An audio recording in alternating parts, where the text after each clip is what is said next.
baraya sok sanaos hirup urang nu berat,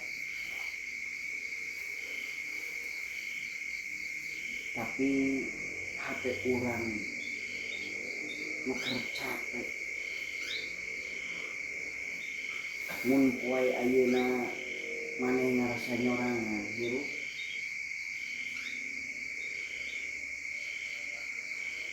eta teh karasa usaha maneh teu dihargaan.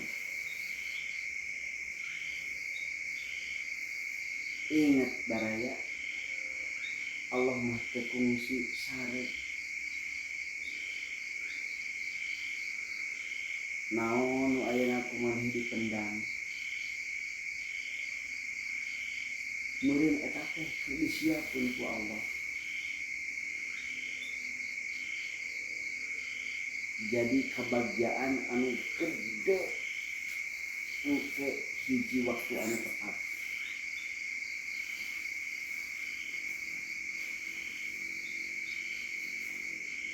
Mun maneh teu berjuang, tulis amin di komentar. Mugia doa urang tepang di langit Allah Subhanahu wa Ta'ala.